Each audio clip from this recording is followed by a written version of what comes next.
All right, so we're now recording. There are only 4 of you in the meeting. Hopefully more students join us. If not, we'll pivot and adapt.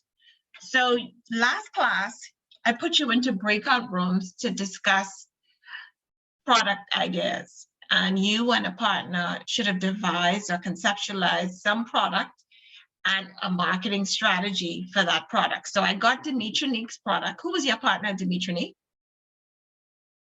Leslie. Okay, so Leslie is here. Danielle, you worked with Ellen? Yes, Ellen has the stuff. She should be coming on in a few minutes. Okay, all right. And Shanique, Okay. you're here. You were absent last class and you emailed me. Is that correct? Shanique Russell?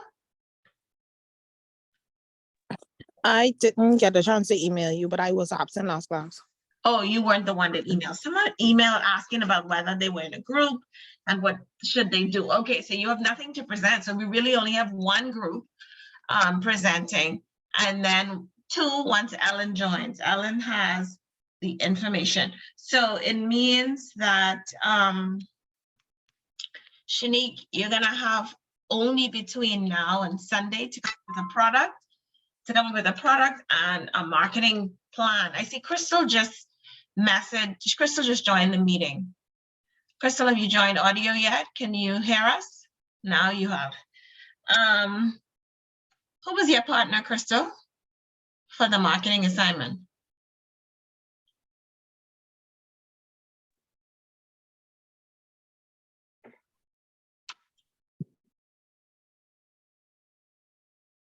Who she say? Who was your partner for the marketing assignment? Were you absent last class? You talking to me? Good day. Crystal, yes. Oh, sorry. Chanel. Chanel. Yes, Chanel. ma'am. Chanel. Yeah. Belu. Oh, yes. I was gonna say. All right, yeah, we do have a Chanel in this class and a Shani. Okay, so which one of you has the product, the rendering, and the plan? Is it you? Is it Chanel? Well, she have the product with the image. Okay. But I have the plan. Okay, do you know if she's coming, if she's gonna join the meeting tonight? Yes, ma'am. Okay, all right then. All right, so we're in good shape. Just to give a recap for students like Shanique who missed last class, we spent last class looking at different products online and advertising campaign. We were focusing on persuasive communication. And I decided to take the approach of looking at how companies are using creative strategies, meeting needs. We talked about appeals to ethos, logos, and pathos. We looked at a persuasive speech and some of the strategies used to engage the audience in that speech, and then kind of brought that all together. The students went into discussion groups and together came up with a product that met a need. And tonight they're going to tell us how they intend to market that product to a particular audience. And so essentially, Shanique, this is what you would have to work on your own. Tonight, I'm just giving feedback on the product and the marketing strategy. Well, the entire class will be engaged in giving feedback. And then on Sunday, it's due by email for a grade. So a kind of little blurb, right? I gave students a 200-word guideline. Really what you submit for a grade on Sunday will be the product and your marketing, your slogan. I want to turn off this sound that plays every time someone joins the meeting. I find that to be so disruptive. There we go. Okay, so that won't happen again. Okay, so you'll see what students do and get an idea of what is due on Sunday at 11:59. All right, so who wants to go first? Sorry, Mathis, quick question. I know the classes are being recorded. Is it some way or somehow I could get the recordings for the classes? Yeah, they're on YouTube. They're Okay. on, so Mr. Pratt uploads them to the YouTube channel. I'm not sure where, I'll be honest, I've never even seen the recordings, but I I'll probably know, call the office to find out exactly how. yeah, they're Okay. being Thank uploaded you. to the this channel on YouTube. So Okay, that's how you'll see what we did last week. okay. All right, and any class that you've missed. All right, so who wants to go first? This should be fun. If you didn't have fun doing this, you didn't do it right. I'll be honest. So it should have been fun thinking about a product and also thinking about how to engage your audience to buy this product, right? Any volunteers to go first? I'm going to enable all of you to share. Okay. Nobody wants to go first? Like Clutch My Pearls? No one wants to go first? I'm shocked. I'm going to volunteer some people. Dimitri, who sent me her product by email, will go first just because she sent her product first. Okay. All right, so let me pull up your rendering and share it on screen with your classmates. Full screen. Now, how do I share this? 1 second. I think I have to share the screen first and then go into full screen. Share. All right, so you should all see a woman with some headphones and a rendering of this product from Dimitri and who's your partner again? Leslie. Leslie. Give me 1 second, please. I did not bring anything to make notes. Let me just go right here to the desk to get something. 1 second.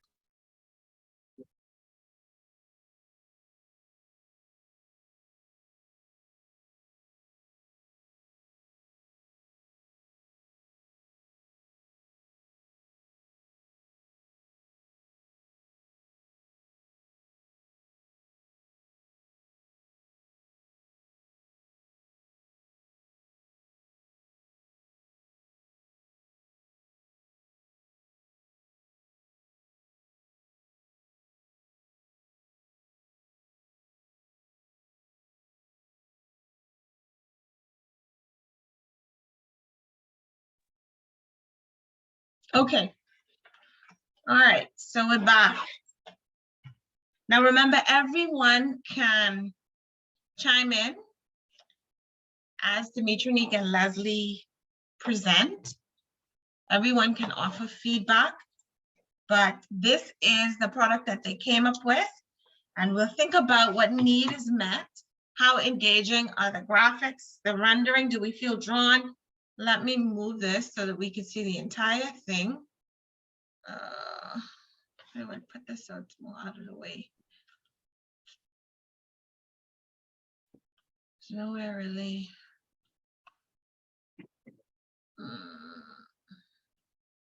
I'm trying to drag this. Okay, there it is. It went away. Okay, Leslie and Dimitri. Good evening, everyone. So I will be presenting the information on, as you can see, LD's power station. Okay, so can I go ahead and start? Please. Okay.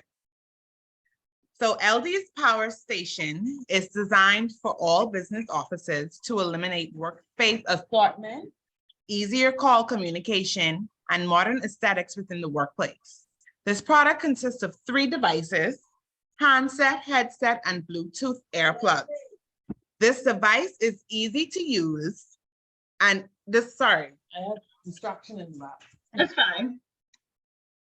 This device is easy and ready to use once set up, with no age discrimination and compatibility for all parties. Our team has designed this device using a modern minimalist style with features like reducing background noise so that there is little to no distraction when communicating. Sorry, 1 second, guys. I'm in a class. And somebody else is going.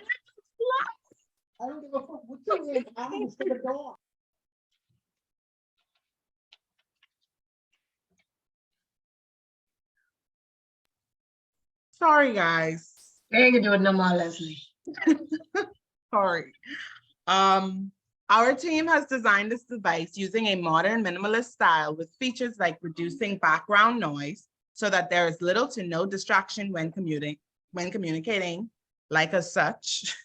Bluetooth pairing to all compatible devices for mobility use up to 150 feet range, and fingerprint accessibility for authorized use only.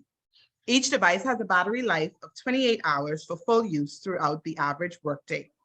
We are aware of the importance of customers and how immediate contact can affect business relationships. With LD's Power Station's Bluetooth pairing, the earbud device is paired to your desk station, which allows you to retrieve work calls even if you're away from your desk. This feature is more likely attracted to the millennials within the office. However, the legacy employers may be more attracted to the head and handset devices, which are just as efficient as the earplugs, providing the exact feature. Today, we know the largest market is technology, which is constantly evolving and advancing. LD's Power Station adds flavor and efficiency in your everyday business communication. Don't tie those lines. Get connected with LD's Power Station. Okay, all right, good job. So what's good? Let's start with the good first. Let me check the chat. Someone's already messaging.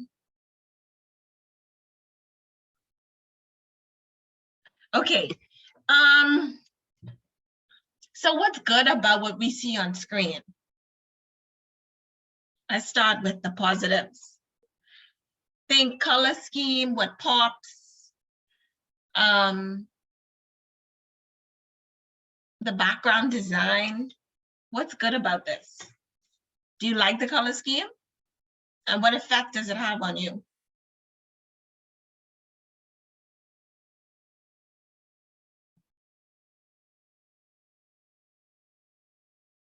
Leslie and Dimitri can chime in too to tell us why they chose it. I love it. It works. It looks modern. It's clean. It's not too cluttered, although I want to make a comment about a question or really raise a question later. But anybody in the class, what would you like to say about the color scheme?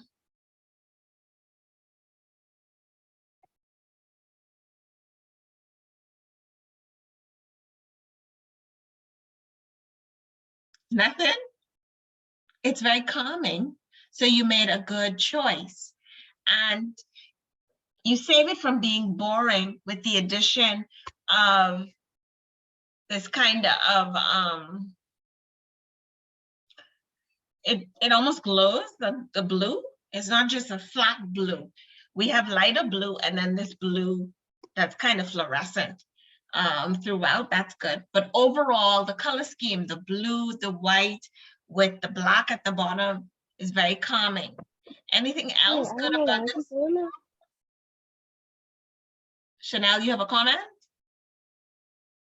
Anything else good about this?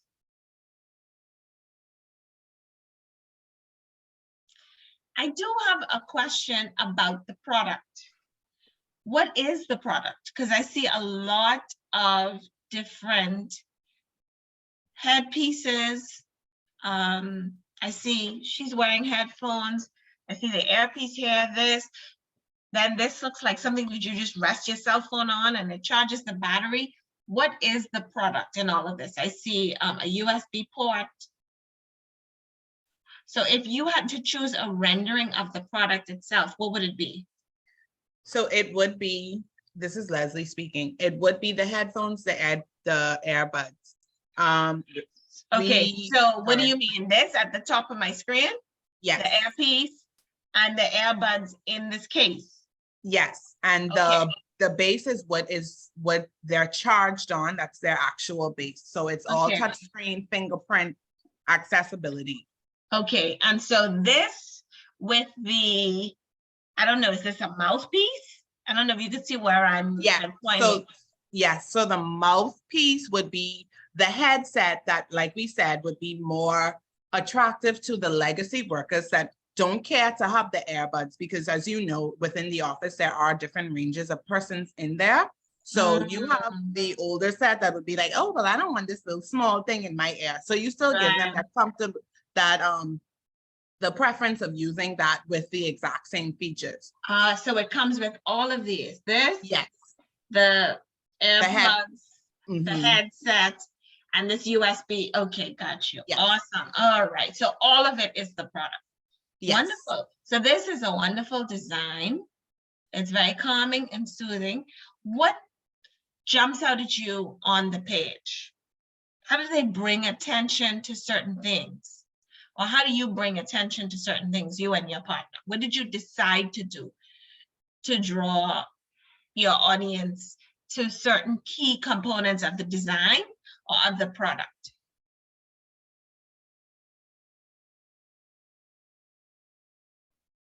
Dimitronique. Mm-hmm. I'm sorry, Dimitronique would have been the artist behind the flyer. So I'm just waiting for her to chime in. Okay. Okay, with our design, based on all of our products that we actually have here, we Mhm. want there to be options, like Leslie said earlier, for each age, for Mhm, everyone in the office. Now, mhm. we wanted to let everyone know what they can do. Okay, we have a lot of, let's say, I don't want to put an age on it, but let's say the young people that likes to walk up and down a lot. Mhm. We have tablets we're on. We need to go run to the printer, or we need to go in back office to get a file. This is more likely for the younger, I guess, employees, office Mhm. employees. And more And we tech want, savvy too. yes. And without saying, oh my God, my AirPlug need to charge, we have the playtime of 28 hours here. So we know, look here, okay, we done charge this overnight. We have 28 hours, which in the basic time in the office is usually 8 hours. Mhm. And the range of it, we don't have to worry about static, none of that. 150 million. Awesome. So you're able to emphasize key features of the product by changing the color of the font and also the size. And that's a good strategy. So certain things jump out at you. LD Power Station, that needs to be big. It needs to be at the top because it's your product. All right. Your slogan, kind of in the same color family, but not exactly the same. Your eyes are drawn to it as well. And then you have different components or features of the product in that same color family. Your eyes are drawn to that. Everything important about this product, everything that you want your customer to know should be in this blue color. That would be my advice. All right. For contrast, comfortable to hear, Bluetooth, the extra features don't need to be, but the most important components that you want to draw attention to, make sure they're in this fluorescent blue color. And then of course, because this is black, you have this white, which makes it pop even more. But this is an excellent design, excellent rendering, excellent product, right? Good. Do you think there's a real need for this today? Yes, ma'am. Absolutely, absolutely. And it has use in multiple areas of components of business, right? And so it is a good product. Excellent. Any final comments about Dimitronique or Leslie's product or their flyer? Any final comments? All right, good. So I would say that this is good to go. There's one small, and it's really small, it's more of a grammar thing. A fingerprint is one compound word. But again, that's minor, all right? You could Yes, ma'am. choose to leave that or not, and you could turn this in exactly as is and get a grade for your group, all right? Excellent work. All right, good. So let me stop this share. And we're gonna move on to the next group. Now, Danielle, you sent me a message. You said that you emailed it to me. Yeah, we, because of, the family Mhm. emergency that I had. I mean, we have our product, we have our slogan and our information with some other little things we just wanted to do, but we Right. could say what we have for Yes. now. It's not due tonight. Tonight Okay. is, let's see the first thing and then talk about how you can tweak it. It's due on Okay. Sunday, Okay. right? So you still have time. Let me exit this full We screen. really only had today to kind of work with it. That's fine. All right, so I see 3 emails from you. It should be Okay, the I see very the last last one. one. Okay. Yes. So let me download this.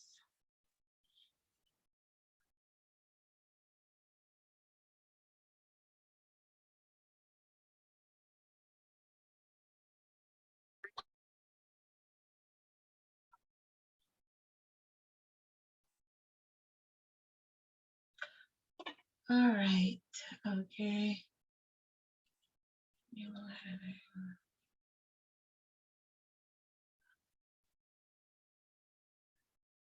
So I'm gonna share. Now, what I share probably is not gonna be the best image because it's more of a Word document. But this is the product. And you have a smart washer and dryer, or smart washer and dryer in one. Okay, all right, so let's hear from Danielle and Ellen. Okay. Off to work in a hurry, no need to worry. Try wash and dry and a fly. Toss it in the machine, let technology intervene. In no time, they'll be from wet to dry. No effort needed from you and I. Then This, Ellen, okay. Sorry. So it's catchy. Yes, Good. this is a diagram of a smart fast washer and dryer in one. This smart fast washer was designed for swift, efficient, and easy operation. Just place your laundry in your smart fast washer dryer on the desired setting and it will do the rest. The machine is fast with a speed washing cycle of 40 minutes from start to finish. No longer will you have to place your laundry in the washer and then the dryer. It saves you time and money. Now, balancing your time can earn you money. Go to work and set your smart fast washer to do your laundry. Come home for lunch and wash 2 loads of laundry in a flash. Place them in the machine with washing supplies on the desired setting. Smart fast washer will wash in the washing drum. After 15 minutes, the washing drum will automatically switch over to the dryer side. And after 15 minutes of drying time, you are done. Okay, is that it? Sorry, I don't mean to interrupt you. Yes. So how do you get your clothes from washer to dryer? You're saying that there are 2 components in this one machine. Right. When you put it in the washing drum, it washes and it slides over to the dryer side. Oh, it takes The the drum clothes, slides. okay. Right. Or the drum. All right. Let's talk about how practical that is. I think that trying to combine the 2 is not as practical or believable. What you can emphasize about this product is its efficiency and the fact that it could wash clothes in 15 minutes. I don't think you need to even combine this with a dryer, all right? Okay. Because we want something that's believable. And one of the big issues with machines, if you can market this as something that uses less water, right? Mhm. And less time, then it sells itself, Okay. right? So keep that in mind. I don't think you need a dryer at all, but if you have a washer that can take, because the standard washing time is 45 minutes, 45 to 50 minutes, depending on the model. If you can market this as a machine that does the job effectively in 15 to 20 minutes, think about those environmentalists who are concerned about energy consumption, right? You could also indicate that it uses half the amount of detergent, right? That's a concern, again, for people who are concerned about the environment and also the functioning of the machine, right? Okay. As someone who's just recently had to replace a smart washer, using too much detergent erodes different parts of the machine, Mechanism. right? Certain, yes, certain mechanisms and things. And so what happens is it collects in the drum, and over time it erodes the spider that keeps the drum in place and helps the drum to spin. And Right. so you could talk about a machine or market a machine that washes the clothes in half the time with less detergent. You have the environmentally friendly angle. Remember, we talked last class about Mhm. socially conscious campaigns. One of the concerns is global warming. And then energy, right? So good. I wouldn't bring in the dryer because you think in your mind is trying to wrap around this technology, and how's that even going to work? Is that even possible? Okay. So Okay. let's talk about, in addition to the product, let's talk about the rendering. So you're just gonna have a washer. I would choose something. What would you like to say to Danielle and Ellen, rather than me commenting on their product? What suggestions would you give them about this rendering? They're already gonna just focus on one washer instead of the washer and dryer. And it also didn't work because it looks like two machines, right? You have two machines. You say the drum rolls over to the next. And then you're thinking, what about this barrier between the two machines? So your mind just doesn't wrap around it. But what Just what put that there helps for washer dryer. We Yeah. just. I yeah, we- understand you're yeah. working with some time constraints, so you're not Mhm. graded tonight, right? Okay. What else would jazz this up in terms of a flyer? Because that's what you're going to present. That's what you're going to submit on Sunday. So what else does flyer need?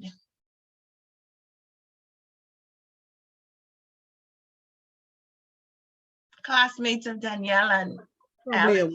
probably a woman in a suit and a satchel rushing to wash these clothes fast. Okay, Yeah, something. maybe. Even if you Mhm. can't fit that, I would jazz up the color, Yeah. right? So something that pops. Like they have these bright red machines now. They Mhm. have blue, just jazz up the color. So it's visually appealing and not so flat like beige and gray, right? And then your flyer needs to have decent size font, right? Mhm. Could do the same thing to draw, like play with the font and the color to draw your audience to different parts of the design that would be most appealing to them. Okay. So you mentioned the working professional who is in a business suit, and you're talking about a satchel, I guess, carrying the laundry, or is the satchel her purse? No, her purse, like you dashing to, like you busy, you got to pick up the children, you dash in to wash Yeah, and do all these things in one. right. So Saves the time. Crystal, somebody answered me in the chat. Chanel said it needs color, and absolutely right. Yeah. So you are marketing this machine to the busy professional, and your slogan or the graphics and the blurb around the machine on your flyer should indicate that this is for the busy professional. Someone who, like, and again, I hate to use myself as an example, but before my first class this morning, I got up, I put in a load of laundry on my way out the door. I put that load in the dryer, done, right? So I don't have to worry about that in the evening. And that is what you're looking for when you have a busy schedule or a hectic day. How can I do this quickly without interrupting all that I have planned? So excellent, good. But yeah, just jazz this up with some Okay. color Yeah, and so- some graphics, right? And Thank you could design a flyer on Publisher. You don't have to pay, you don't have to go like Yes. Fiverr or pay a graphic artist. That gets expensive. I know, I could do it. All right, excellent. Any final comments or suggestions for Danielle and Ellen? All right, I like this product. Play up the energy conscious angle. Think about global warming, definitely play that up and then change the color. Good job. Okay. Okay. So Danielle and Ellen, you have the smart washer. You might even call it the super smart washer, all right? Right. Okay. Since it's super fast. Maybe those are the kinds of slogans, super fast, super efficient, right? Things like that, the words that you could just throw out to grab your audience's attention. Oh, excellent. All right, thank you, ladies. Now that poem at the beginning is catchy, but it's long. So you won't be able to include all of that, right, in your marketing flyer. But some of it, like at the bottom, a couple catchy words at the bottom would draw your audience in. Good. Crystal, you said you sent me an email. Let me check in.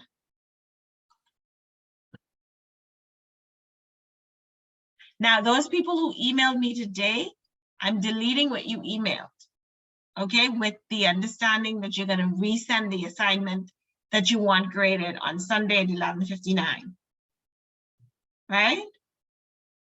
Just so you know. Now, Dimitronique and Leslie, do you want me to keep what you sent to grade that?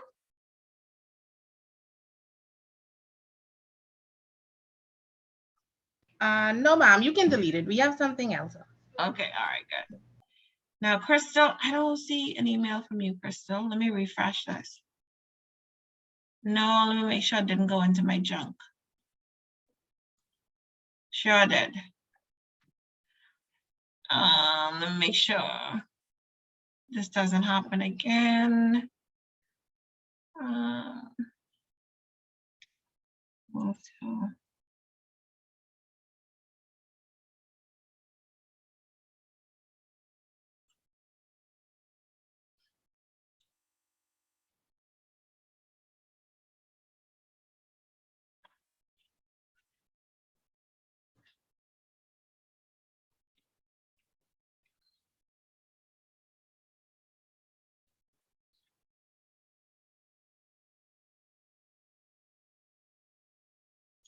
This came from cg.mosh. Is this a new address, Crystal? Because I'm trying to figure out why you went into my junk box. No, that's my email. I hope nothing else from you went there. All right. So let's see. I think my homework probably went there. No, I made an announcement at the beginning of class that I had it in my inbox, but as I got more emails, it kept getting pushed lower and lower. And so I just saw it today. And I realized I need to mark that and give you feedback. Okay. All right. So Crystal and her partner's product. Let's have a look at it.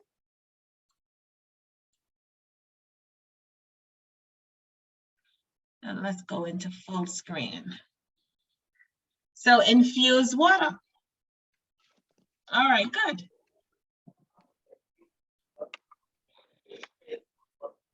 So who's gonna speak on behalf of your group, Crystal?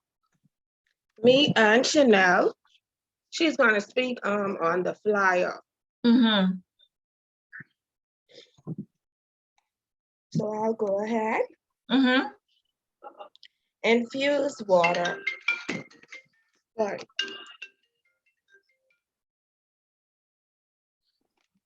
Infused water. Do you have difficulties drinking water? Is it hard to consume because it's tasteless? Do you sit at work all day long with that large bottle of water on your desk? Well, if this is you, we have just the trick to help you consume your daily water intake. Say goodbye to that old boring way of drinking water and say hello to infused water, water that's redefined with mouth-watering flavors such as berry blast and citrus splash. Our infused water is thirst quenching, flavorful, refreshing, and has many health benefits. Our citrus splash, made of lemon and cucumber, is healthy and one of our popular combinations. It's loaded with vitamin C, antioxidants, which boosts your immune system, rids body fat, and aids in digestion, while removing toxins and improving clearer skin. If you have a sweet craving, then our berry blast is made of strawberry and orange, is amazing. It increases your energy, reduces inflammation, and lowers blood pressure and insulin levels. while being an excellent source of vitamin C. Now is the time to satisfy your taste buds and put away all excuses. Start drinking infused water and come experience water that's redefined. Okay. All right, good. Danielle? Not Danielle. Chanel? Yeah, and so our flyer just basically showing like the different types of water we would have. And then the information on it is a shorter version of what we would have just said. Okay, okay, awesome. So this is a good product. The rendering with the fruit and the glass is very enticing. I think that the different, and the class can weigh in, right? And I'm assuming that this flyer can be edited, because that was the purpose of tonight's session. So I hope you can edit it. And anyone with suggestions can make them too. I think that the different size glasses, for instance, you have one size for the apple cinnamon, another size for the berry blast, another size for the citrus. I don't know, the grapefruit and orange with the lemon is the citrus splash, or the lemon and pineapple is citrus splash. I'm not sure, but the different size glasses don't really come over well. Right? They don't create, you want, your goal is to create a kind of harmony. So I would go with one size glass, even if they're all the size of this berry blast. I would use just one size. Uniformity is key. You also want a kind of symmetry in your design that this lacks a little bit. What do I mean by symmetry? A kind of visual harmony. Like if you look to the left of the screen, we have what we call dead space, where there's nothing, right?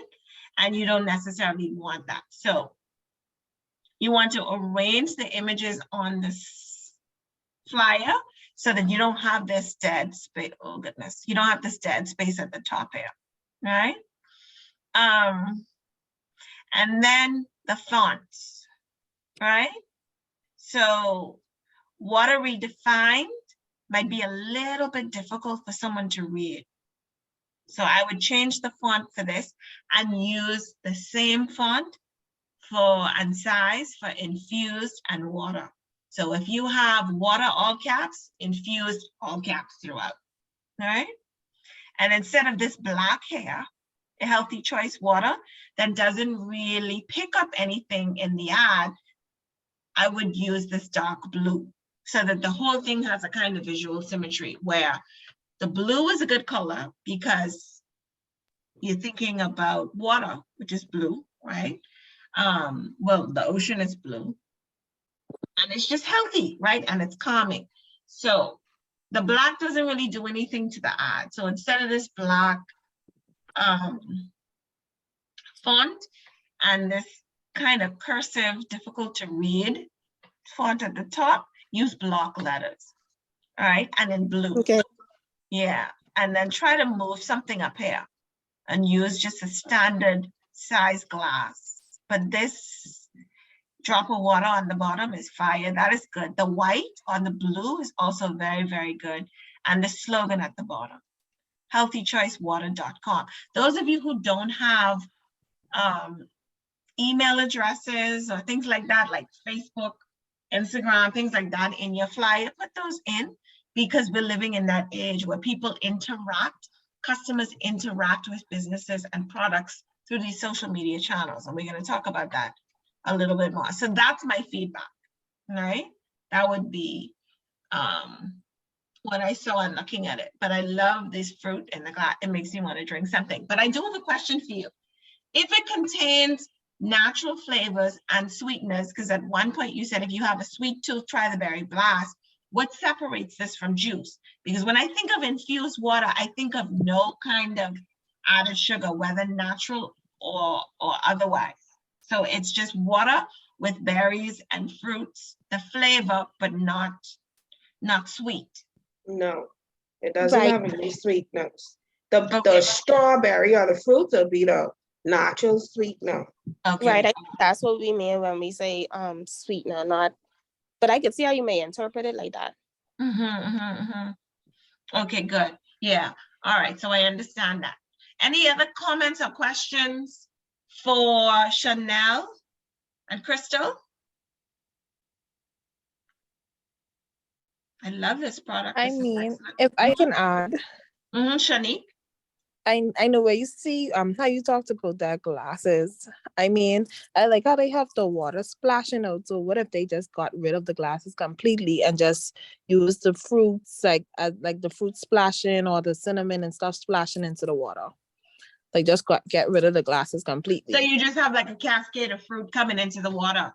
Like it's splashing or coming out of the water, like how the water is splashing too. So you might have strawberry, you might have some berries, you might have some apples. You have a line of fruits and flavors going into the water. That's an excellent idea, because another thing that is a little bit awkward is this box around the glasses, right? I love the glasses, mind you. Maybe you have one, because you do need something at the top in this negative space. And maybe you have a glass at the top and then the fruit, or the fruit coming from a glass. I don't know, but I like that idea, Shanique, where you just have the fruits in a line coming down to the water. And you still get the pop of color, and you get the idea of the different flavors available. If you're able to do that, that's a good idea. If not, you know, it's not a huge deal. I understand. This is good. So what are you going to change? Just to recap, you're going to use for this infused water, one size, right? Yeah, One font. size, You're going to change water, change redefine. the water. Go ahead and recap what I said then, rather than me telling you. Uh, Change water redefine to block font. Make infused water the same font. Healthy choice water, change it to blue. Do something with the dead space and change either the glasses, or I like the other person's idea as well. Yes, I like that. that's a good idea, to make the fruit. And that would give you a lot of color, because you could make the fruit as large, and it may also take up some of this negative space at the top, because you could have the fruit, but you'd have to move healthy choice water. So it could be water redefined, and right under it, healthy choice water. It gives you symmetry too. So you have the visuals on what is my left, your right, and then the verbiage on the right, right? The blurb. That's good. My husband drinks this whenever we go to the Hilton. In the lobby, they have this water. They have the infused water waiting, and he makes a beeline for this water. And I'm always like, you don't even know where the fruit, you don't know when it got that fruit. You don't know how long this water been sitting here. He always coming back. You want some? You want some? I'm like, no, I don't want any. Thank you. But the product is good. It's healthy. Awesome. Awesome. Yeah, I like this. Okay, good. And you may want to, you know, I'm just saying, just throwing it out there. You might have the sparkling option too. You might put that somewhere available in flat or sparkling. Okay. Right? Since that's the way people are going with this St. Croix water and Perrier and all right, good. Good job, ladies. Any final comments about this? Bueno. Okie dokie. So we've heard from, it was Crystal,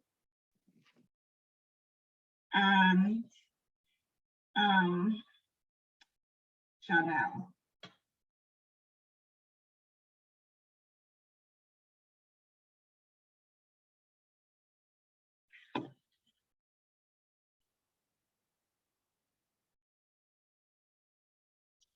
So we have not heard from, let me collapse this chat. So we have not heard from Alexis.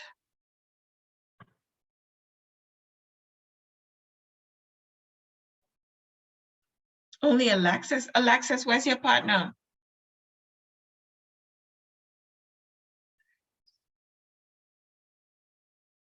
Alexis and Shanique, who is missing? Alexis? I'm right here just driving, but I have the Oh, I have it right here. okay. You worked alone? No, me and Ricardo. Okay. Are you prepared to go on your own? Where's Ricardo? He couldn't make it today? But I can show you what I have. Okay. All right. So I don't want you to text and drive. You're gonna pull on the side? Yeah. Okay, so email it to me. I will share it with the class. Okay.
We're just giving Alexis some time. And once we've done, I think she's the last person. At least present to present. Alexis and Ricardo. And once we've done that, we're gonna talk about electronic forms of communication. So social media and how we use it to communicate and build a business reputation, and some of the things we need to be aware of in using social media. We can't have a communication class without talking about the impact of these social platforms.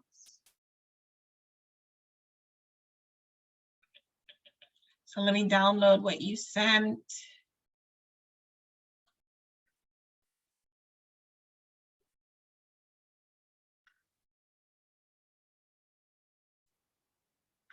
Okay, so you have an entire presentation, a PowerPoint. Okay, so you also did something with mineral water. All right, let me share my screen with you. This is as full screen as this is gonna get because of the presentation. All right, so you can let me know when you want me to skip through as you talk. I love the slogan, the water of life, good. PBA minerals, PBAY minerals. All right, Pure Bay, gotcha. All right, you could skip. Okay, all right, so this is 1 second, let me move this. So slide 2. So basically, I have it separated like between our goal, our benefits, and our audience, our target audience. So with our goal, I have Pure Bay mineral water provides the highest quality purified drinking water, purified and bottled at the source. Pure Bay reduces the environmental impact of plastics. Operating in Nassau, Bahamas, we service a range of clients, making quality affordable. Our water is the game changer to health. Life is simple, just add water. Okay, good. So can I skip? Yes, you can skip. Benefits or what's in the bottle? You can go right to what's in the bottle. Okay. Pure Bay mineral water contains added ingredients that allows it to be the best water on the market. These include calcium, magnesium, sodium, potassium, iron, and zinc. Okay. And then Benefits. Due to the most active minerals added in Pure Bay, it is the most effective thirst quencher alongside a great deal of benefits. They include lowering blood pressure, relieving symptoms of menopause, relieves constipation, aids bone health, promotes better hydration, boosts immune system, natural replenisher, neutralizes acid in bloodstream, which leads to increased oxygen levels, energy, and metabolism. Okay, all right, so a kind of mineral water with high alkaline levels. Okay, good. So let's talk about the product. When you submit this, you need an actual image of the product, all right? So that we see what it looks like. But the slogan is really good, the water of life. You don't need life in caps there. And I would do this, I would advise you to do the same thing. If you're gonna have an image of the bottle on the right, my right, your left, then this needs to be uniform, right? In terms of font. So don't italicize pure and then everything else just use standard block. So make sure it's all, I would go with all italics instead of all block. The italics in this case would be more attractive. And then you have your rendering on the side, an actual picture of the water that you're selling. Good. Now, you said that you reduce the environmental impact of plastic. How? If it's not in a plastic bottle, because that environmentally conscious angle is important. But how do you, what is your packaging going to be like?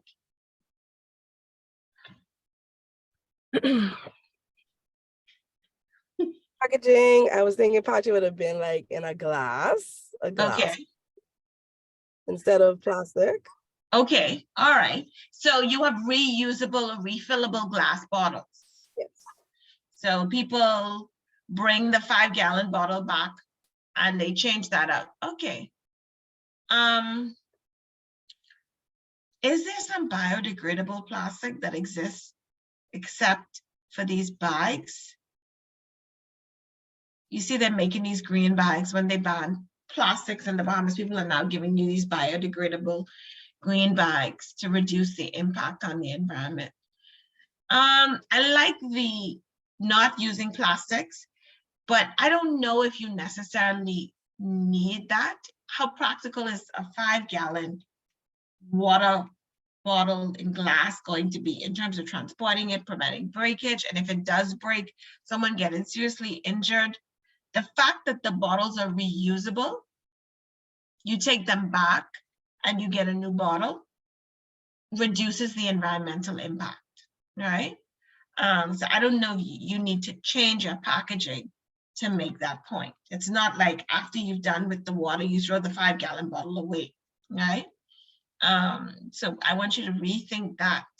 And then when you turn this in, you don't necessarily need these 5 slides. So just one with the product, a quick slogan, and that would help. This rendering of water in all of these products is making me thirsty, which is what your ad should do. When someone sees it, it should make them want the product. All right. Have you ever noticed when you watch TV between, or you're driving home from work between 5 and 7, what commercials do you hear the most? Let's say between 5 and 7:37. 7:30. What commercials do you hear the most? Food commercials, Burger King, Wendy's. If you watch TV during those times, food commercials, what are they doing? They're talking to you about what you should have for dinner around dinner time. And so that's what your ad should do. It should create an appetite for the product that you're selling, right? Through the graphics and through the images. Good. All right, any questions, comments, or suggestions for Alexis?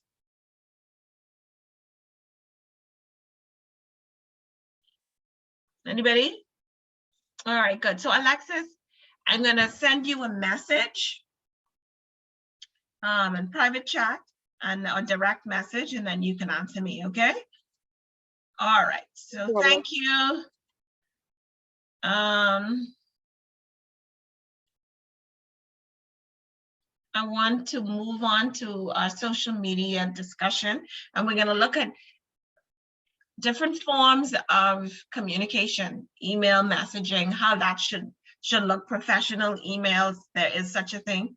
People tend to think emails are informal, and so whatever is fine, right? That's not the case. So we're going to look at what should be said and not said in an email. Give me 1 second, please.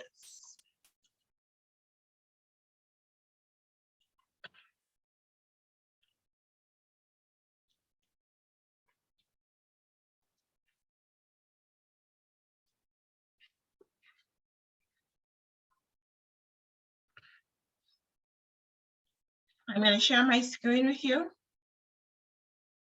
I'm using a different program though, and it takes some maneuvering to do screen sharing. So just bear with me. I need to pull it up.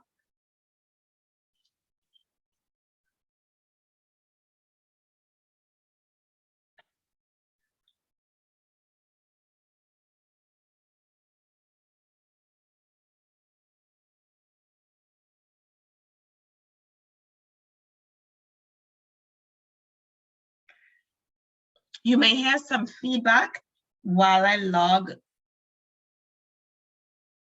log into Zoom on another device, okay? So I hope that that is not too much of a distraction. It may just last a minute while I try to sign in, and then I can turn it off.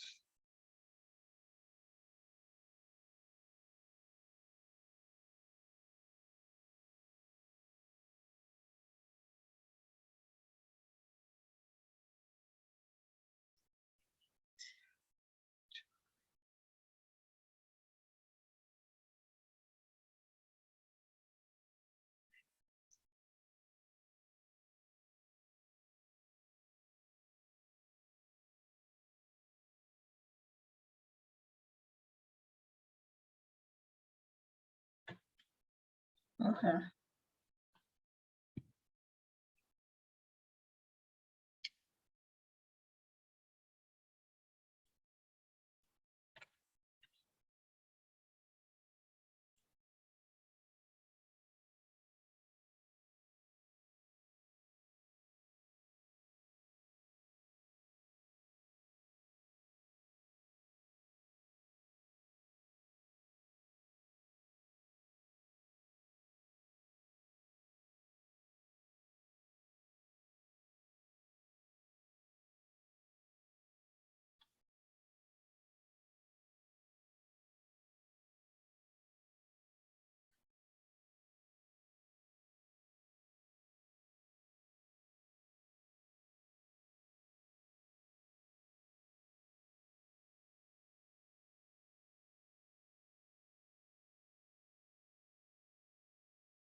Okay.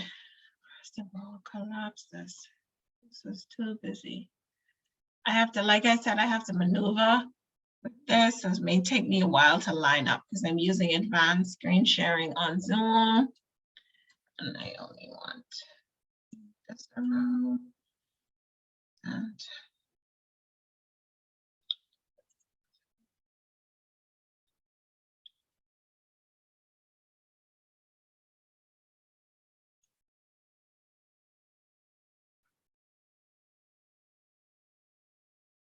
okay, I just need to test this.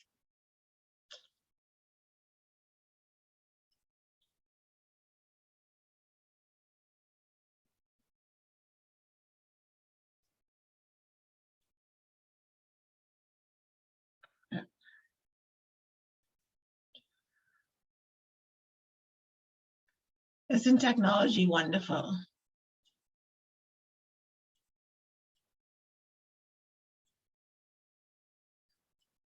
All right, so this should be better aligned. And it shouldn't look wonky on your screen. Let me know if you have issues viewing it, but we're going to talk about social media marketing and electronic communication today. So the electronic communication part of it will be what we share via email, and how we should structure our email so that even they sound professional. Okay, first,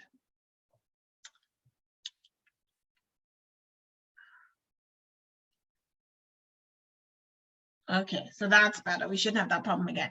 First, we're going to look at parts of a professional email. Now, I'm reviewing chapter 5 in your course text. So everything that I say tonight will be summarized will be a summary of the information in chapter 5 of your communications text, and will be on your final exam in some form. You'll either have to craft an email or remember components or parts and their purpose, but this is information that you want to take note of. All right. Before we talk about social media messaging and branding, we're going to get to that in a minute. How many of you would say that you use email extensively, and how many email messages would you estimate that you send every day on your job? Some of you may not use email at all. You may not work in those kinds of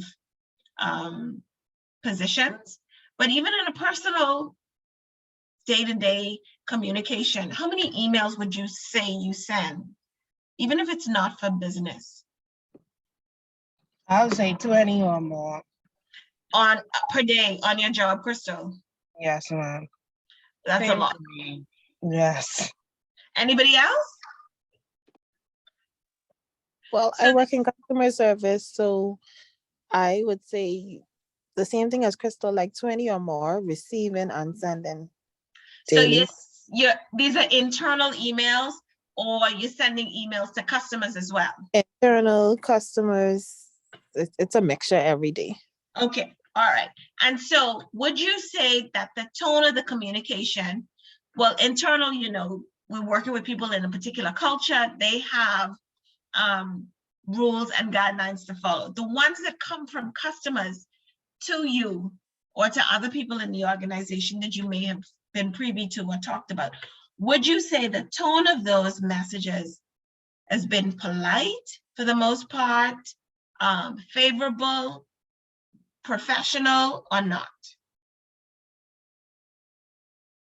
Either Crystal for or me, others. Mhm. I can say not in all cases, because sometimes you have customers who are irate and you could like really hear their frustration and their anger through the email. Then you have some persons who are not too familiar with drafting emails, so they just send you anything. Mhm, And it mhm. shows in the way they say it too. And then you have some people who are really professional. So based on what they have learned or what they do on a day-to-day basis, they know how to send an email. How to But you communicate. get a mixture of everyone. And that's you dealing with a mixture of people, right?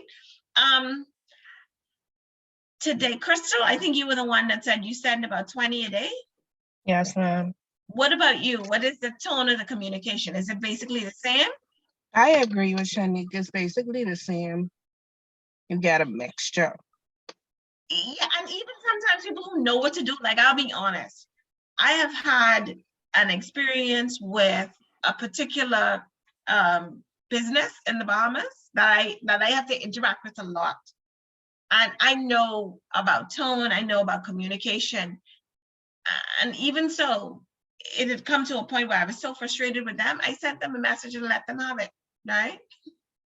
I had to explain how they need to do better. And this is for customer service. Sometimes you just really vent your frustration.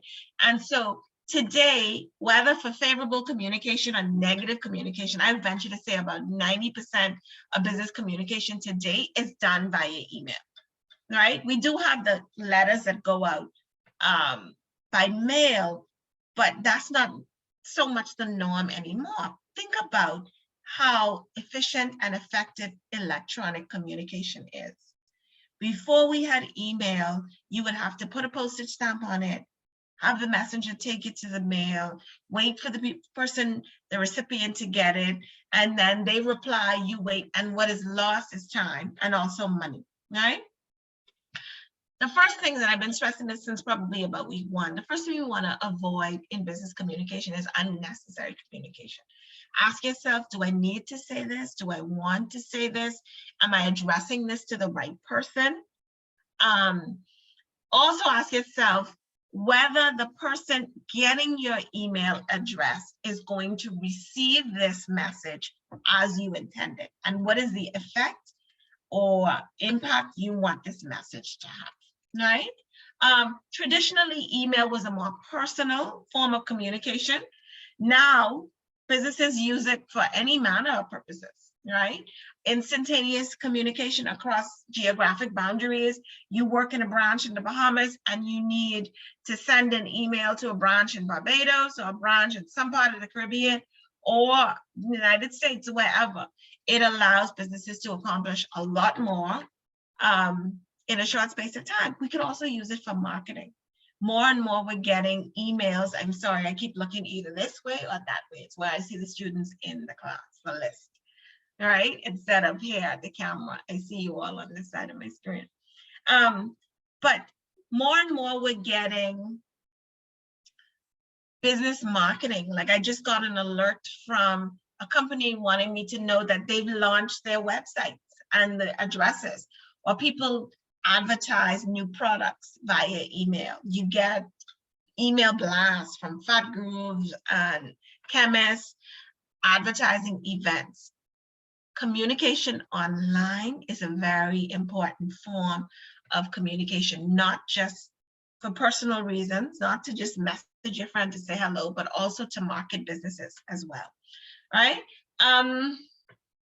The good thing about email messages is that in all communication online, after that first message, the customer can opt in or opt out. So you have some choices. Even with social media, you can opt in or opt out. So it means the customer has a lot of control over what they receive, right? And the kinds of messages they get on a daily basis about businesses. The parts of an email message are pretty standard, but often overlooked. We tend to think of email as informal, and so we don't have to do all of this, right? I talk to my students all the time about the importance of a subject line in the email. Don't just send a blank email without a subject. In fact, whatever email program, whatever account you have is going to flag it and ask you if you really want to send it without a subject line. The subject line is important in getting your message across early. It will influence whether that person opens your message at 12 o'clock when they receive it, or 2 o'clock when they have some time. The subject line grabs your recipient's attention early. So don't underestimate the importance of a subject line. And the subject line needs to be short, something short and to the point, 6 to 10 words, very specific. And you have to know your intention in writing, right? I get 80 email messages a day. That's because I have so many different classes and different students messaging me. I say to them, if you're sending me your assignment via email, include the name of the assignment in your subject line. If you have a question, include that in your subject line. Inquiry from so-and-so, because the recipient of the email cannot sort messages without a subject line. You don't know if this is something you need to answer right away. You don't know if it's something that you can take a minute, to address. So don't underestimate the importance of a subject line. And then the salutation. How do you greet your customer? What level of formality should you use? Sometimes you could say hi or hello, but that depends on your relationship with the recipient. I absolutely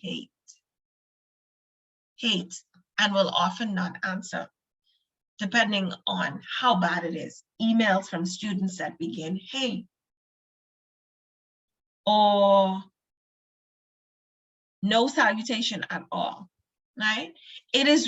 Remember, this email represents you, and the level of familiarity that you have with this person should be determined by the relationship, right?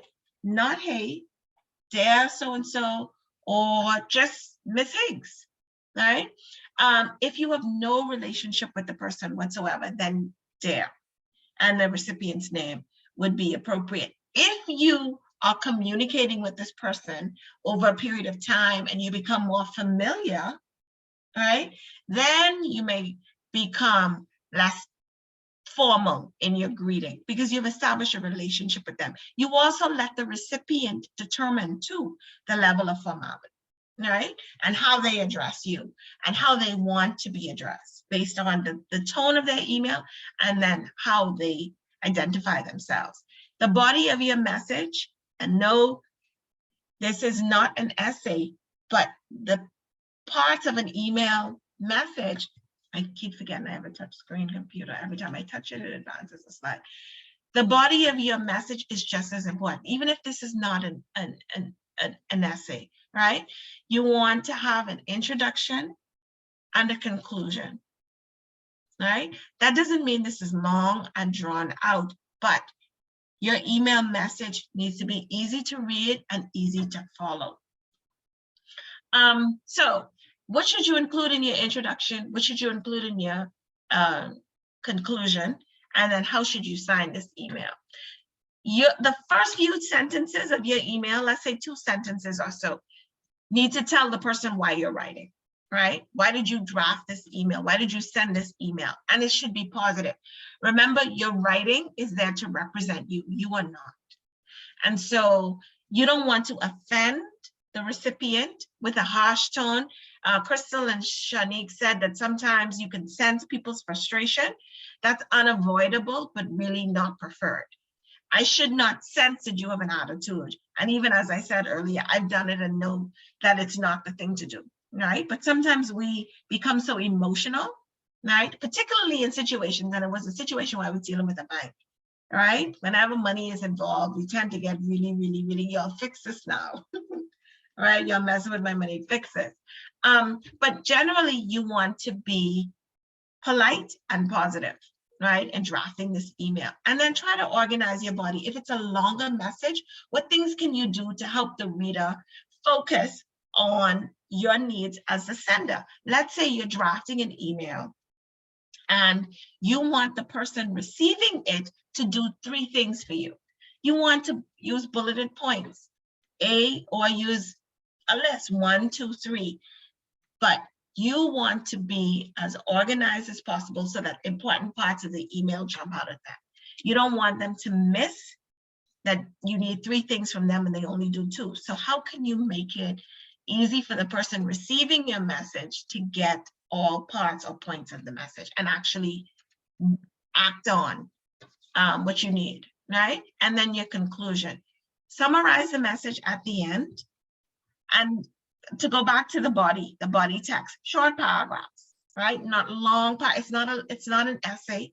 Short paragraphs. Remember, email was intended to be a short, instantaneous form of communication, right? So short paragraphs, no more than 3 sentences, because you want to enhance readability. And then in the conclusion, sum up what you said briefly, sum up what you said, and then tell them what you want them to do. Let me know if you have any questions. I'll give them some kind of call to action. Message me if you need clarity. Contact me by email or by this number. But the conclusion needs to bring it to a close. So I will wait to hear from you, or I will expect to receive the requested documents. Thank you. Email me if you have any questions, and then thank you. Something that brings the message to a close. And by summarizing it, I'm not saying that you go through and itemize all 3 things you need from the person. Yet again, that's redundant, right? And it will definitely be off-putting for the recipient. And then how do you sign your email?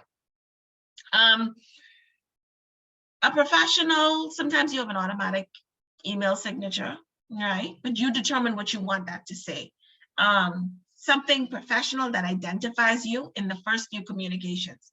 You don't need to, as you communicate with this person over and over, identify yourself and your position with the company every time, unless that's included in your email signature, right? Your automatic email signature. At this point, I also want to emphasize the importance of a professional email address, right? Not something catchy and cute or even inappropriate, right? In an explicit way. Think about what that represents or what that says about you that may or may not be true, right? Your email address. I have had the same email address, I kid you not, ss6@hotmail.com. We set that up when I was an 8th grade student at St. Augustine's College. I will not even tell you how long ago that was, but I will say that I am almost 50 years old. And that is how long I've had that email address. And so as you're thinking about this, for those of you who don't already have them, and I can't imagine that anyone does not, but as you're thinking about your email address or setting up a new account, think about longevity. In 20 years, this may still be your email, or 30 years or more, this may still be your email address. So professional, something that represents you.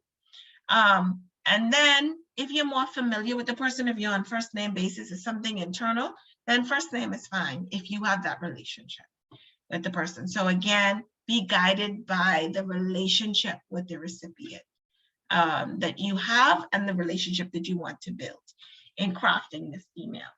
So keep those guidelines in mind. It's not an essay, but you do need introduction, body text, and then a conclusion, something well-structured and reader-friendly. If you have to use bulleted points on numbered lists to make information stand out, then do that. But you want to enhance readability. That's the goal. All right.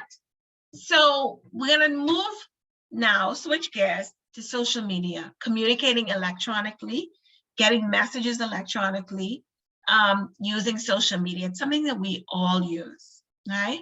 And businesses use it as well, more and more, to market their products, right? To spread the word about them, their availability, contact hours. Social media is an unavoidable and indispensable tool in business today. So we'll talk about how you can use this tool, whether you have a business that you're marketing, whether you use it personally, some things that we need to think about, and how social media can damage a business's reputation, and some things we need to keep in mind. So what is good about social media? It allows for creativity and an interactive experience to the audience, right? So everyone can be a content creator. Everyone on social media. You can market a brand, market a product, everyone. That is both good and bad, because we have people who are using social media and misusing social media. I think about our particular challenges in this society. It seems that we are a society of oversharers, where people are just sharing everything on social media. What is the most disturbing and inappropriate thing you have seen on social media or received on social media, without being too graphic or detailed? What is the most disturbing thing or inappropriate thing you've seen?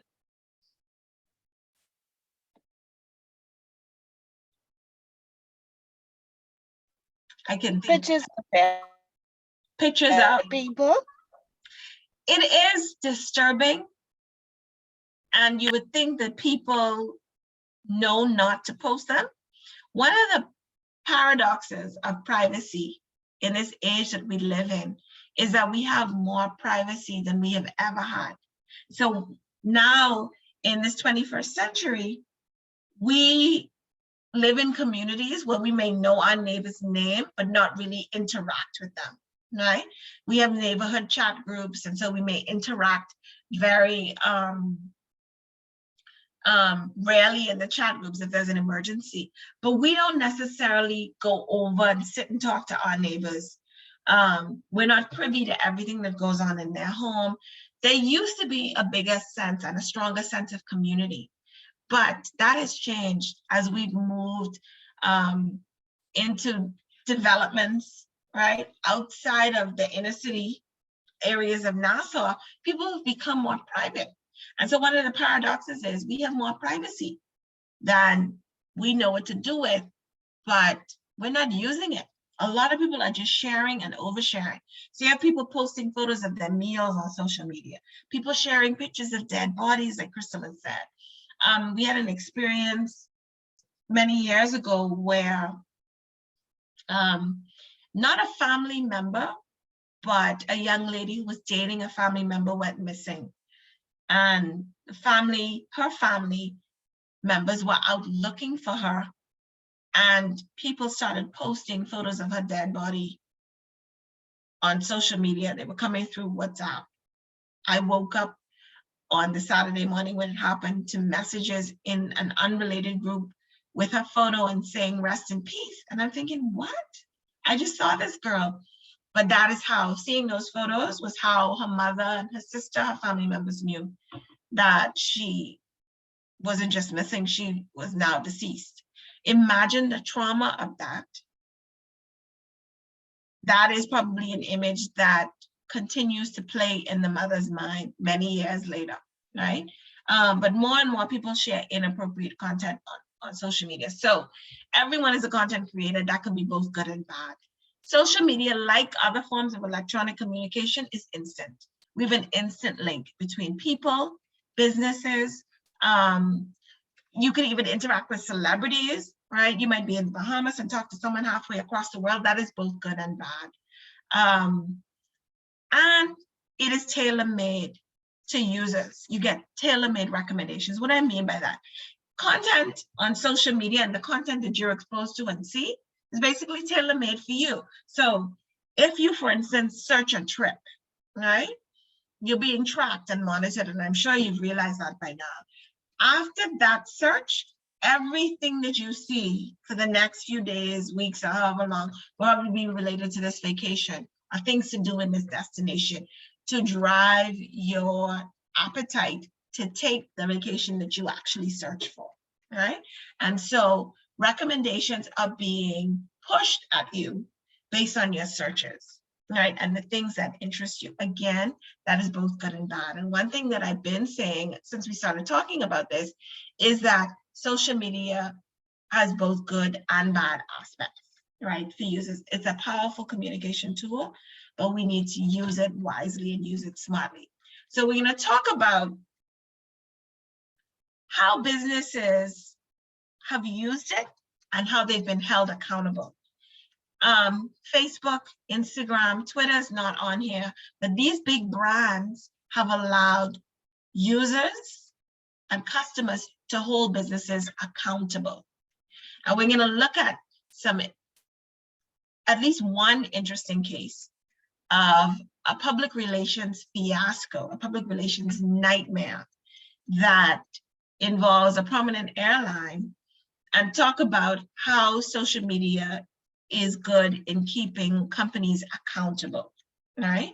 So this powerful communication tool that has both good and bad can be negative for businesses as well, right? I need to stop this share because I'm going to pull up a story that I'm going to read to you. It is the story of a passenger that was basically dragged off of United Airlines flight. So I'm going to read the story, then we're going to watch the video, and we'll talk about the fallout from this incident. So what happened to United Airlines as a result of this to really emphasize the power of social media. All right. So I'm going to stop this share and share something else.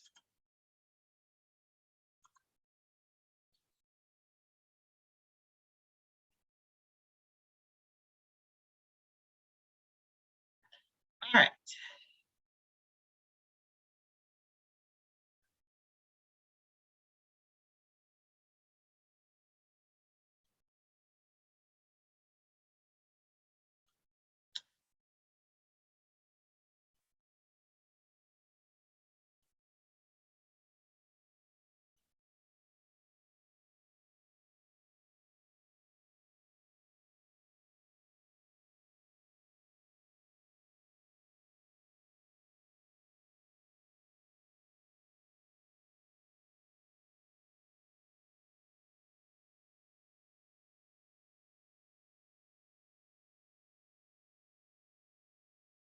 And some of you may have seen this video. I saw it.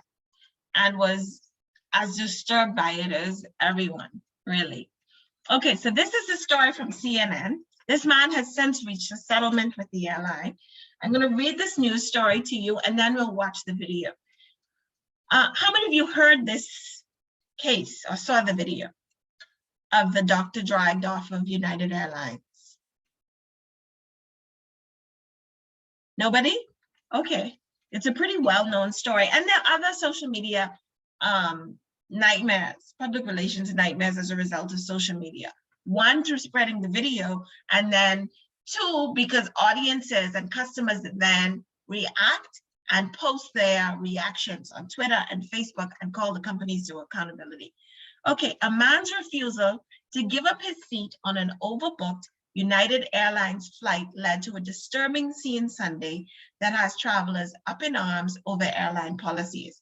This happened in 2018. So it's at this point, dated but well-known example. The Department of Transportation said it will review the incident in which a passenger was forcibly removed from the Louisville, Kentucky bound United Flight 3411 at Chicago O'Hare International Airport. The incident has prompted one security officer's suspension and created a publicity nightmare for United. Several passengers recorded the incident. This is another thing, everyone is reporter and recorder now. Several passengers recorded the incident on their phones and posted video on social media showing 3 Chicago Department of Aviation security officers dragging the man, who has not been identified, down the aisle by the arms and legs while other passengers shout in protest. He continued to resist after he was removed and ran back onto the airplane, face bloodied from the encounter. It was very traumatic, passenger Jade Kelly said. She did not witness the entire event, but she said the sound of the scream still haunt her. It was horrible. I had trouble sleeping last night, and hearing the video again gives me chills. The incident sparked criticism of a system that allows airlines to involuntarily boot passengers from flights. United was acting within their rights and following policy. Then the situation turned physical. United asked passengers to give up their seats voluntarily for compensation. They always do this, but what happens when no one volunteers? 4 crew members needed to get on the flight in order to work another one in Louisville, or else that flight would be canceled, airline spokeswoman Maddie King said. When no one volunteered, the airline was forced into an involuntary deboarding situation. Airline spokesman Charlie Hobart said, United weighs a number of factors to determine which passengers would leave the flight, such as connecting flights, and how long the delay will leave the customer at an airport, Hobart said. United employees explained the situation to the man several times, Hobart said. When he refused, they followed Department of Transportation protocol and called local law enforcement to forcibly remove him from the plane. Passenger Tyler Bridges said the request for volunteers came after everyone had boarded. It was easy to understand why no one responded. It was Sunday night, and the next flight was not until the following afternoon, he said. Bridges said 2 officers tried to calmly talk the man out of his seat before a third approached him in an aggressive manner. The officer told him he had to get off the plane, and when he resisted, the officer grabbed him out of his seat and carried him out with 2 other officers. The man hit his head on an armrest, Bridges said. He yelled that he was a doctor and that he was being profiled for being Chinese. The scene left everyone unsettled, including children who started crying. Bridges said it was pretty shocking that it got to that level, In part, that's the man's fault. When the police came on, he shouldn't have resisted. He should have just left. But it was a pretty unbelievable scene with them grabbing him and pulling off, he said. Overbooking is not illegal, and most airlines do it in anticipation of no shows, according to the U.S. Department of Transportation. If no one volunteers, the airline can select passengers for removal based on criteria such as check-in time or the cost of the ticket, according to the US Department of Transportation. In an internal memo, CEO Oscar Munez said the crew members approached the gate agents after the flight was fully boarded and said they needed to board the flight. They sought volunteers before commencing involuntary denial of boarding, offering up to $1,000 in compensation. When approached, the passenger raised his voice and refused to comply with crew member instructions. Munez said he grew more disruptive and belligerent with each request, leaving agents with no choice to call security officers. So this is the CEO of United describing the passenger as disruptive and belligerent. This is going to come back to haunt him as well. He continued to resist even after he was removed, running back into the plane, Munez said. Passengers shot video of him with blood streaming down his face. Our employees followed established procedures for dealing with situations like this. While I deeply regret the situation arose, I also emphatically stand behind all of you, and I want to commend you for continuing to go above and beyond to ensure we fly right, he said. I do, however, believe there are lessons we can learn from this experience, and we are taking a close look at the circumstances surrounding the incident. So it goes on with people responding on social media, tweeting about it. Famous people will talk about the fallout after we watch the video, right? The article is pretty long, so let me stop this share. I'm gonna pull up the video now. I warn you, it's somewhat disturbing for people with, you know, a sensitive stomach.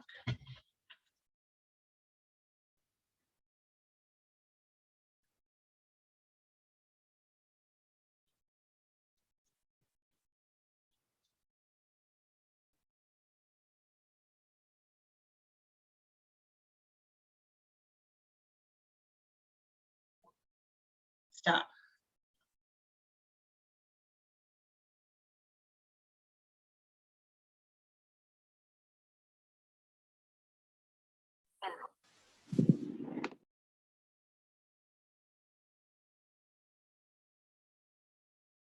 Okay, so this is the video that caused them so much trouble and the incident that I just narrated. Oh my God! Oh my God! It's crazy. Guys, my God! What are you doing? That's insane. Crazy. No, this is wrong! Oh my God! Look at what you did to him! That's crazy. Shouldn't happen. I have to go home. I have to go home. I have to go home. Might lose my mind. Just kill me. Just kill me. Kill me. Just kill me. It's the viral video that's been causing jaws to drop all day long. Horrified passengers hit record as a man is grabbed and dragged off a United Airlines flight. The reason why he was pulled off is even more shocking. Now, imagine that you book your flight, you pay for it in full, you go and check in, get your boarding pass, board the plane, only to be told that you have to get off because the flight is overbooked. Well, one man in the U.S. refused to do that, and that is what's led to this incident. Oh my God! Oh my God! Guys, my God! What are you doing? It happened yesterday on an overbooked flight from Chicago. Okay, so that's the video. What are your reactions to this video? Before I tell you what it cost the airline. Because people recorded, because people uploaded this video to social media, the airline suffered as a result. And they were definitely wrong, but what are your reactions to this video? Do you think the man was wrong in any way? My question is,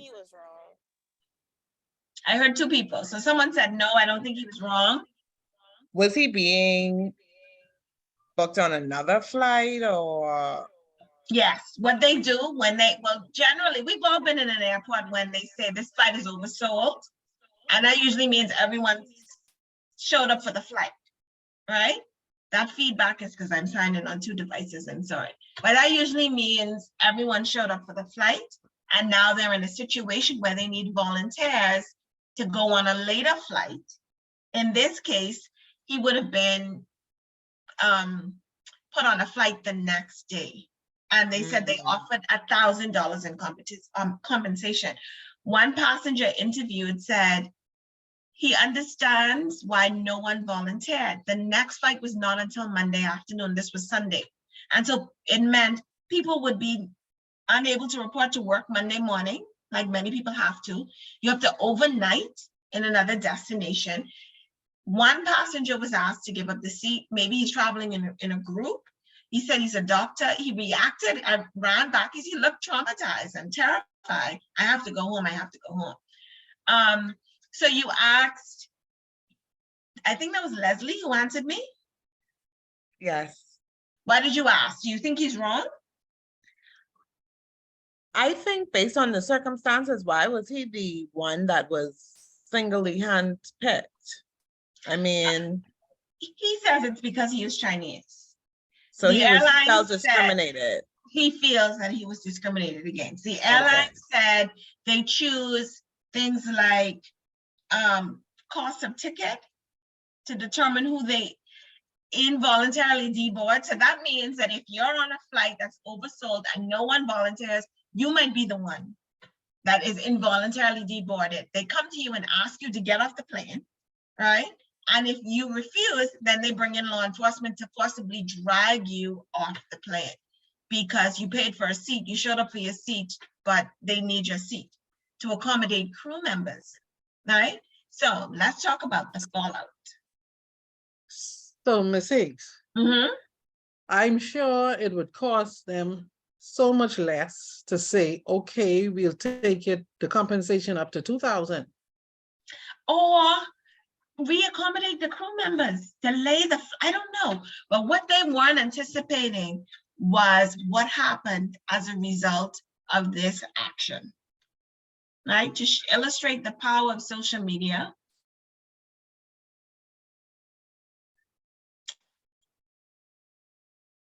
So let me turn off this video. I have too many windows open.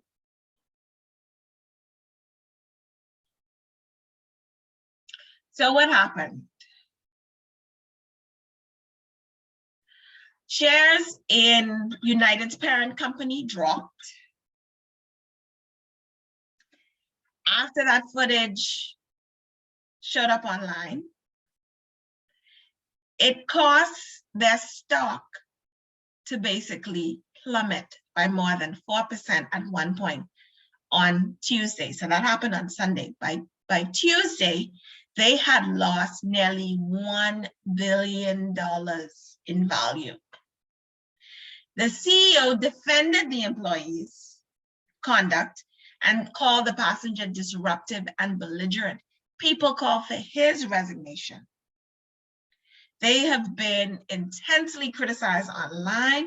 They were at one point an internet joke, the subject of many memes, outraged customers threatened to stop flying with them.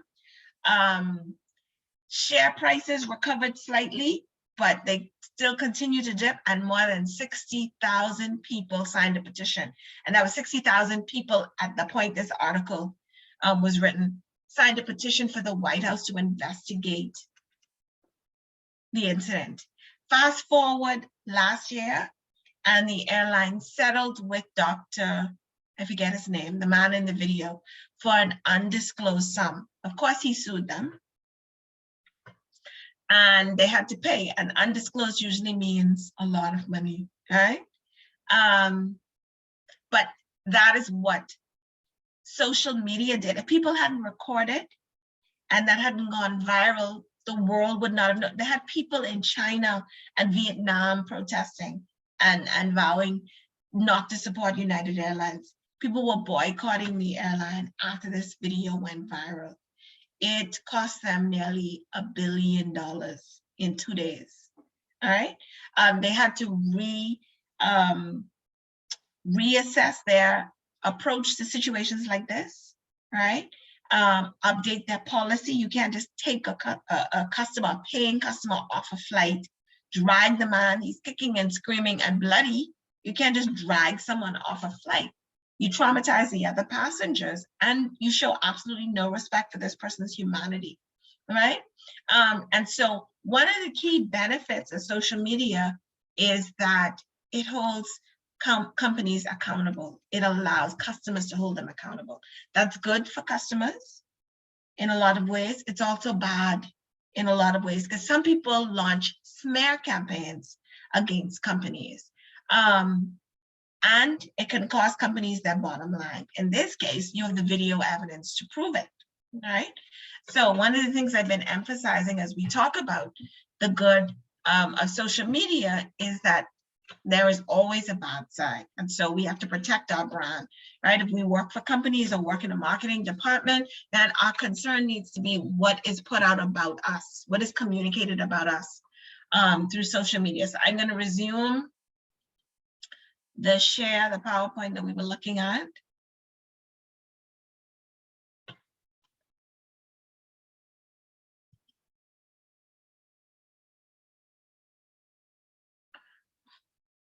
Bear with me as I line this up again. Okay, we're good to go.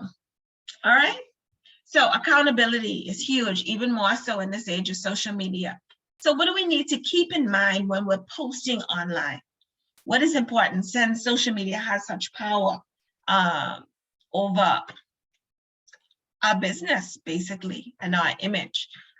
You need to know your audience, right? Definitely. Who is this company appealing to? What is their view of you and your product, and what things can you do to control that, right? Engagement is key. And you see companies using more and more tactics to keep you engaged. I recommend a documentary on Netflix that talks about strategies being used to monitor us and track us. I forget the name of it. I'll remember the name and tell you about it next class. But it was quite popular on Netflix last year because it talks about the strategies they're using to make social media more and more addictive, but also engaging. You also need to be consistent as you're representing yourself, your company, if that is your role, online, on social media, right?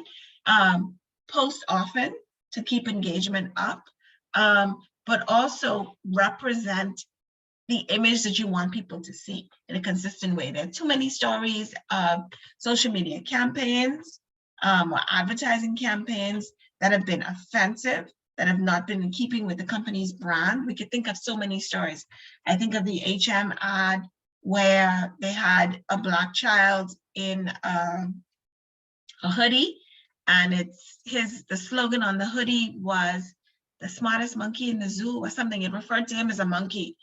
And that created a social media storm. So be consistent in the kind of image being represented, both in a personal way and in terms of company, and then protect your brand. We talked about how social media keeps businesses accountable, and sometimes it's justified when they're wrong, but sometimes there's smear campaigns too.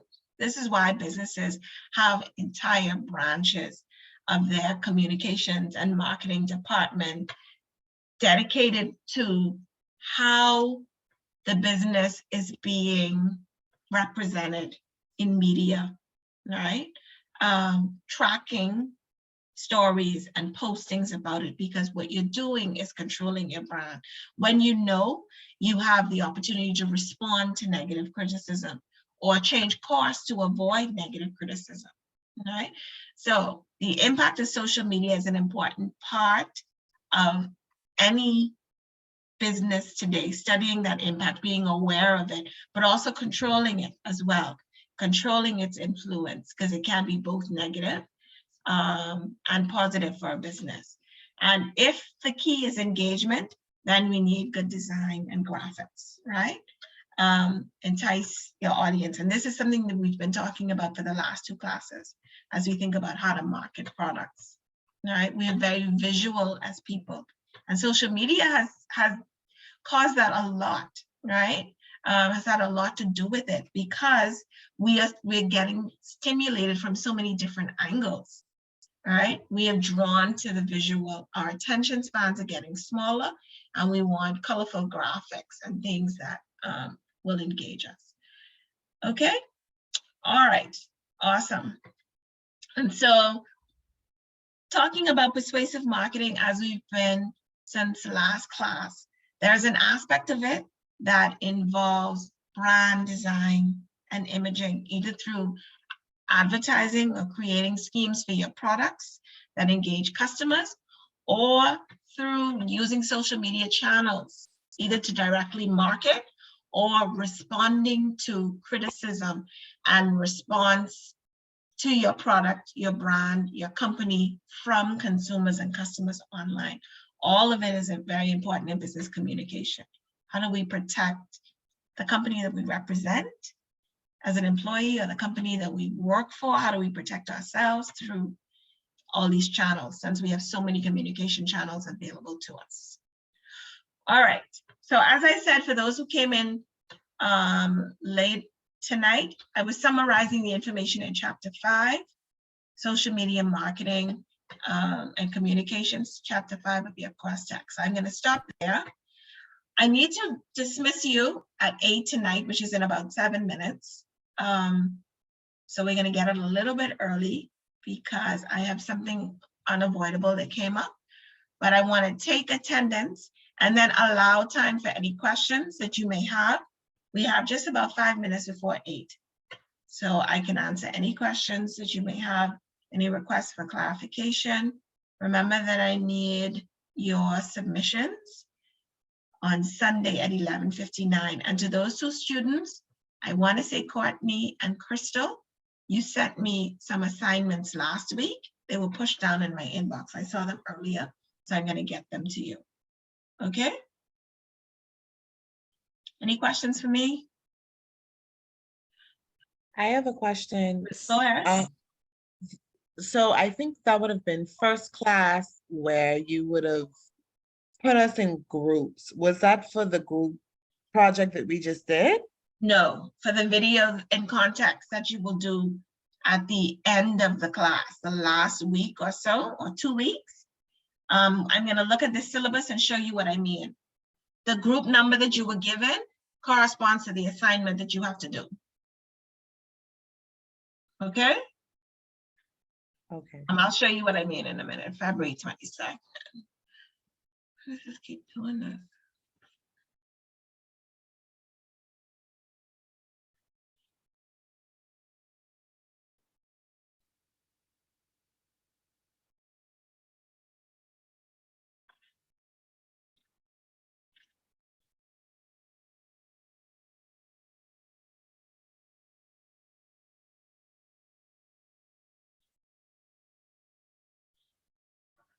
Okay, Ricardo Adderley. Wasn't Ricardo in the meeting? No. I saw him earlier. He Yeah, was on. maybe he had to leave, I'm not sure. Chanel is here, Byron sent me an email. Danielle is here, Dimitri, Courtney, I don't think Courtney made it today. Crystal is here, Leslie, Shanique, Ellen, and Alexis. Everyone else is present. Miss Higgs, did you get my email? You sent them yesterday? Yes. I saw some emails from you, yes. Okay. Forgive me if I don't acknowledge them. I get so many a day. So I don't necessarily have the time to reply to everyone to say I received it, but I got some emails from you. Okay, now let me show you what I meant when I put you into groups. Your syllabus.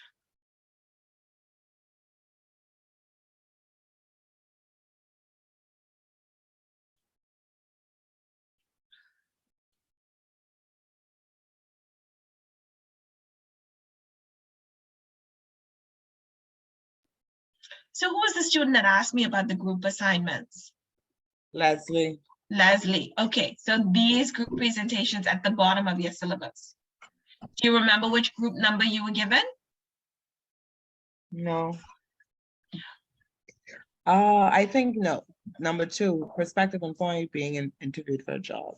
All right, I have the list. So if you need to verify, you can, but the number corresponds to the assignment. So you and a partner will put together a short video role playing this. And these presentations start in week 10. So this is February 22nd is week 6. So in 4 weeks, you will begin presentations. Okay? Okay. All right. So that is it, ladies and gentlemen. You are free to go. If you need to speak with me after class. Alexis, I had messaged you. You never answered me back. Oh, I didn't see the message. Oh, I unmute my mic to say me and Leslie in a group together with the same one, number 2. Okay, so then that was Leslie. Okay, Leslie had Yeah. asked the question. So Alexis, that is your partner, Leslie. Yeah. All right. Okay. All right. Have a good evening, ladies and gentlemen. Well, only ladies tonight. I will see you next Wednesday. I look forward to getting your assignments. You did a good job. Those marketing assignments were good. So just tweak, those of you who have things to work on, just tweak them and resubmit on Sunday. You're free to leave the meeting. Good night. Good night. Good night. Good night.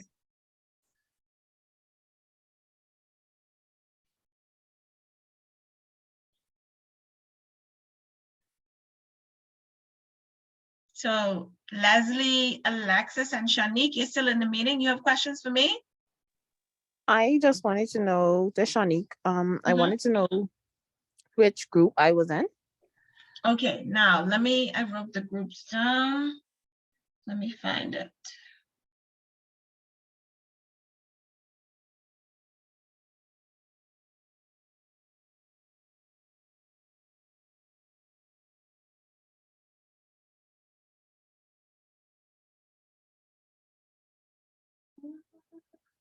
So Shanique, right?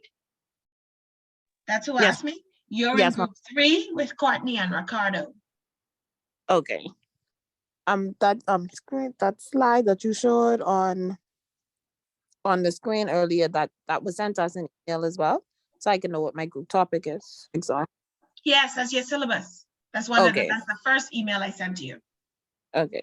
For some reason, when I get your emails, it is go to like a conversation thing, so I can't really see what exactly the email say, or I wouldn't know when you send the email.